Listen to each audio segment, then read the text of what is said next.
The Tom Woods Show, episode 2180. Prepare to set fire to the index card of allowable opinion. Your daily dose of liberty education starts here. The Tom Woods Show. Folks, if you enjoy The Tom Woods Show, it's time to go to the next level. And next level Tom Woods is libertyclassroom.com. This is where my friends and I teach all the stuff you did not get in your conventional education. History, economics, and more, the way it ought to be taught, with all the content they left out or distorted. Check it out at libertyclassroom.com. Hey everybody, Tom Woods here, joined once again by Jason Jewell, chairman of the Department of Humanities at Faulkner University. We're going to continue our discussion of communism, and we're going to today briefly visit both China and Eastern Europe and hit some of the, I can't call them highlights, but I guess lowlights from those places. Jason, you'll recall, just released a brand new course on the crimes of communism for libertyclassroom.com, the site that I've had for 10 years that teaches the real stuff that, for one reason or another, we're not being taught in the official institutions. So check that out. I'm celebrating the release of Jason's course with a bit of a flash sale. So hurry up on over there before that goes away. So libertyclassroom.com is the website. Jason, welcome back. It's great to be back with you, Tom. All right, more communism, just what the world needs. But of course, we need the truth about it. And you're not going to get that in most settings. You certainly won't get it in the entertainment world, that's for sure. And yet there is so much fodder for important dramas and documentaries, and yet so little is done with it.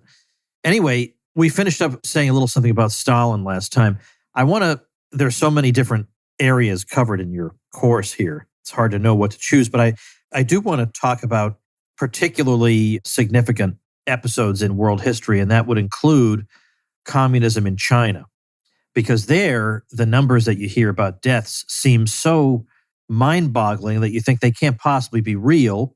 And then you do have apologists who say that, well, it's the old bad weather excuse, right? Things like that. That there's unusually bad weather in these communist countries, and that's why so many people starved or whatever it is. But let's pause and say something about China. You would think this would be an area where everybody would agree. There couldn't possibly be anybody who would say, actually, Mao was a great humanitarian, and yet somehow we have that in academia. So can you give us a Reader's Digest version of the atrocities? Yeah, it's interesting that even the Chinese Communist Party has moderated its adulation of Mao in recent years. And if you go to China today and take a tour, and you'll get the Communist Party line, and they will acknowledge that Mao wasn't all good. They still hail him as a great hero, but there is increasingly some acknowledgement of the horrors brought about by the Great Leap Forward and the Cultural Revolution. And these are the two major episodes in Chinese communist history where we have deaths in the tens of millions. Of course, the communists were murdering people on a large scale even before that, before the late 1950s, going back to their early days in the 1920s in certain cities like Shanghai, when they would momentarily take control of a region or a city. They would try to liquidate landowners and stir up artificial class hatreds and all that sort of thing. So I talk about that at some length in the lecture on China. But after they gained control of the country at the conclusion of a civil war, after World War II, they declare the People's Republic of China. They're in the late 1940s. And from that point on, they are very aggressively moving towards collectivization. Mao was a great admirer of Joseph Stalin. And when Nikita Khrushchev embarks on the de-Stalinization campaign in the mid-1950s, Mao considers Khrushchev to be a traitor to true socialism. So he's pursuing a more or less Stalinist line throughout the 50s, 60s, and 70s. But the two big episodes, as I said, are the Great Leap Forward in the late 1950s and the Cultural Revolution starting in 1966. So the more devastating of these was the Great Leap Forward. This is where Mao had started implementing some collectivization of agriculture. And after the first year, he thought the signs were pretty encouraging. There had been a very good harvest that first season. And so he wanted to push forward and not only continue with the collectivization, but also he had this kind of harebrained scheme of bringing industry to the countryside. And they were setting up what came to be called backyard furnaces in the peasants' farms and things like that. So the idea was that the peasants were both going to be moving into these agricultural communes that would be self-sufficient, but then they would also be doing industrial work out there in the countryside on this small scale. Well, the industrial work they did all was ridiculous. None of the products of these backyard furnaces were any good, so that was a big waste of time. There was also a lot of misallocation of capital and a forcing of the peasants to upset what they had over centuries determined was the proper ecological balance in their regions, on their farms. But they made these peasants do this very intensive cultivation of cereal crops to the exclusion of almost everything else. And they also imported the crackpot ideas of the Soviet scientist Lysenko, who tried to bring in Marxist class ideology into the natural sciences. And so they told the peasants that they had to sow seed at a much denser rate than they would normally do, because supposedly, according to Lysenko, the seeds would benefit from being in close proximity to their comrades, the other seeds. It was all completely crazy stuff. So when they start doing this on a large scale, the crops fail. You've got massive shortages in the countryside, but these communes are all supposed to be self-sufficient. So they're even prohibited from trading with one another. You're supposed to have all of this great stuff being produced in your commune and a surplus that then can be taken to the cities. So the Communist Party officials go to get all this alleged surplus, and of course there's none there. So they take the food that the peasants need for themselves to survive, and then continue to threaten them to say, well, we know you've got more grain hidden in your basements or wherever. And so they're killing the peasants and threatening them and trying to get this non-existent treasure troves of grain from them. So this goes on for a couple of years. And one of the craziest things about it is that for the first year or so, everyone conspired to lead Mao to think that it was going great. They were all so scared of confronting him with the truth of what was happening in the countryside that, in fact, China was even exporting grain during the early stages of the Great Leap Forward, grain that the peasants needed to survive, and peasants were starving. So we've got, again, rough estimates, somewhere between 20 and 45 million people dying in the space of a couple of years here in the late 1950s as a result of this Great Leap Forward, which was actually a great leap backward for Chinese civilization. The other big incident in Chinese communist history was the Cultural Revolution, which goes from 1966 up until the death of Mao in 1976. And this was a phase in which Mao was trying to reclaim direct control of the Communist Party. After the Great Leap Forward and the disaster that everybody had ultimately been forced to acknowledge, Mao was forced to give up some control of the party to other officials. And this was the situation that persisted for several years. But then in 1966, Mao thought that he was in danger of becoming a mere figurehead, and he wanted to make sure that he stayed in control. And so he mobilized. He had some allies in the top ranks of the Chinese Communist Party, in particular, the guy who was in charge of the People's Liberation Army. And one of the things that had been implemented in the early 1960s was obligatory military training for all teenagers. So what they decide to do then is indoctrinate these teenagers who are doing this military training into this cult of personality for Mao. And in 1966, Mao decides to kind of unleash these teenagers and university students onto the other elements of the Communist Party that he thinks might not be loyal to him. So we've got, and some of the folks listening have probably seen images of this, these teenagers in the military uniforms carrying these little red books that were the sayings of Chairman Mao, and going around and challenging anyone who had ever voiced any kind of criticism of Mao or any sort of doubts about the Communist Party line or anything like that. So a lot of intellectuals were targeted. A lot of people who were not considered to be loyal to Mao personally were targeted. And so throughout China, we've got these, what were called Red Guards, kind of unleashed on the population. And Mao actually gave the order that all schools and universities were going to be shut down for 6 months.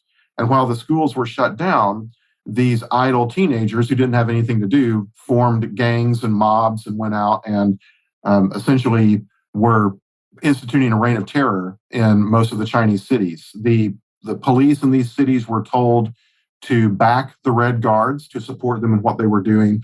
And so there's a lot of mob violence during those years. It even gets to the point where some historians have described what's going on in some stages of the Cultural Revolution as a civil war. But in the end, we've got probably an estimate of 8 to 10 million people who were killed as a result over this 10-year period. It's hard to know what to say about this, right? I mean, you're just left speechless at it. And that there are people who, even to this day, would make excuses for it or make communism seem as if it's oddly chic, in some way.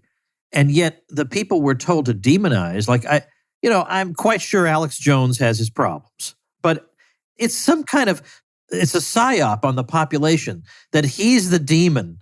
But these people who carried out atrocities on a scale the mind reels at, barely acknowledged. I mean, you do get me. Even John Lennon says something about Mao in a song, I mean, there's just some acknowledgement, but it's so often that you get, but, Stalin did help to industrialize Russia, but, Mao did bring China into the modern world. I mean, there's no but. There's no but for Alex Jones. You can say, well, on the other hand, there's nothing. And I say this as I'm not really in the Alex Jones orbit. I just raise him as an example of the kind of person who is enemy number one of the regime, but really whose crimes are, the needle doesn't even move when compared to people we should be concerned about. And yet, I wouldn't say not a word, but a very, very muted response to all this. Yeah. And it really is astonishing how long a lot of the information about these episodes, how long it took to become more widely known. I mean, you may remember, Tom, I spent a year in China in the late 90s as a professor at a college there. And the students that I came into contact with, knew next to nothing about these episodes. They knew a little more about the Cultural Revolution. There were a lot more people who had, within living memory, who had been directly involved and who were survivors of it in various forms. So there had been some family history passed down for most people. But the Great Leap Forward was still a mystery to a lot of people. And the information was so tightly controlled in so many of these districts, even within China. It's a very large country. The information from one province to the next, wasn't flowing very well. And so it took a long, long time for some of these stories to start coming out, and some of the calculations that had to be made to try to figure out just how many people suffered from these events. But I remember one of my acts of subversion to the Chinese communist regime when I was living there in China. I did make a trip down to Hong Kong at one point and came back with some books that had been released. This was in the late 1990s again. Some books that had recently been released, including Jasper Becker's book, Hungry Ghosts, which is one of the best treatments of the Great Leap Forward, and goes into great detail about the kinds of suffering that had gone on. And I passed those books to my students who were completely shocked by the things they were reading and what had been kept from them, over the years. So we do now have, again, more information coming out about these incidents, to the point where, as I said, even the Chinese Communist Party has been forced to moderate its praise of Mao to some extent. But this is easily the largest scale repression in human history that led to the death of up to 65 million people, depending on which estimates you're looking at. And this doesn't even include the Chinese Laogai, their concentration camp system, which was the largest penal system in human history, and which ruined the lives of an additional tens of millions of people who were sent there for imagined offenses and wound up either never being released and dying in the camps, or losing their livelihood and all of their social status as a result. Because in Mao's China, once you're a suspect, you're always a suspect. There's never any room for the possibility of a mistaken accusation or anything like that. So We've got many tens of millions, maybe up to 100 million people whose lives were either ended or ruined by Mao's regime. All right, before I go on, let me remind you about an app that's going to make your life way better, that's going to make you well-informed in a short period of time. Sounds kind of like the Tom Woods Show a little bit, doesn't it? But I'm talking about Blinkist, which takes all kinds of nonfiction categories of books and slims those books down for you to just 15 minutes of listening or reading. So you get all the key points, no fluff. I've told you about the old classics they have, like Machiavelli's The Prince and Seneca on Stoicism, but of course also a ton of modern books. For example, The Self-Driven Child, The Science and Sense of Giving Your Kids More Control Over Their Lives. That is perfect for our audience. And then you'll even find on Blinkist Murray Rothbard's book, For a New Liberty. And that's one of the early libertarian books I read that helped put things together for me, that helped me realize that in one area after another, there was a freedom-based answer to what ails us. It's the kind of thing that changes your life when you read it. And that's the kind of title you'll find many of at Blinkist. Well, right now, Blinkist has a special offer just for our audience. Go to Blinkist.com/Woods to start your free 7-day trial and get 25% off a Blinkist premium membership. That's Blinkist, spelled Blinkist,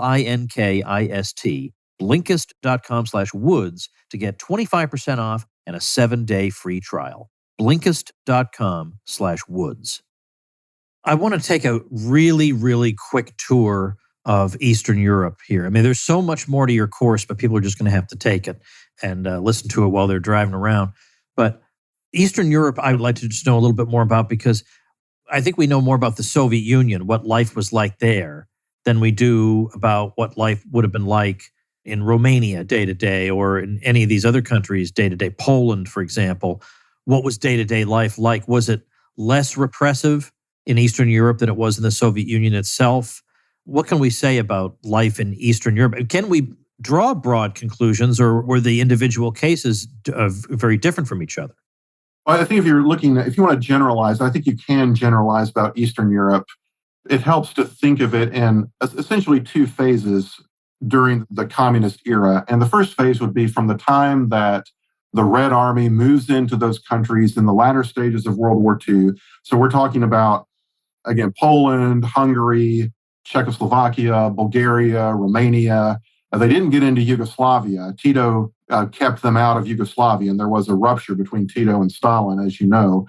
But all these other countries, they essentially have, even if there's some sort of lip service paid to democratic institutions or some kind of elections being held, within a few years of the end of the war, the communists have taken over all of these governments, with Soviet help.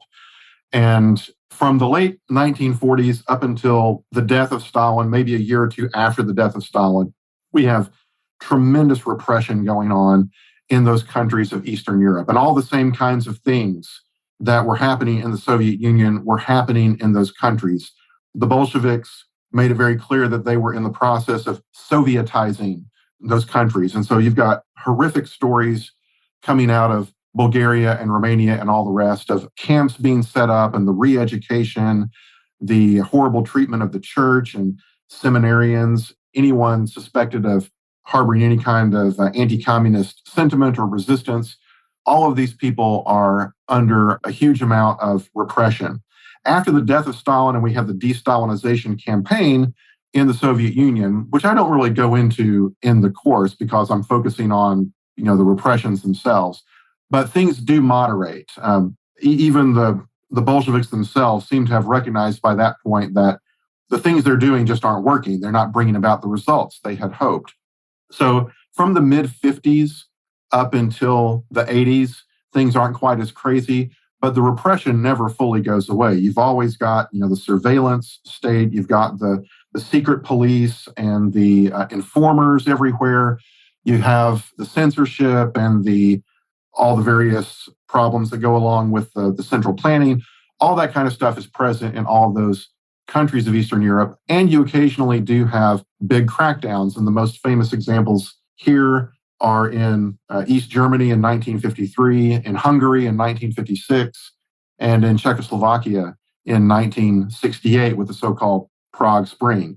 And then in the early 80s, you did have martial law implemented in Poland in response to the activities of the labor union Solidarity, which was protesting various aspects of what was going on in Poland. So there's always some level of repression, but it's definitely less so than what you had in the late 40s and early 50s. But the estimates are that roughly 1 million people are killed in Eastern Europe during that period from the mid-40s up until 1989. So it's definitely not on the scale of what you saw in China or in the Soviet Union, but still a huge human toll.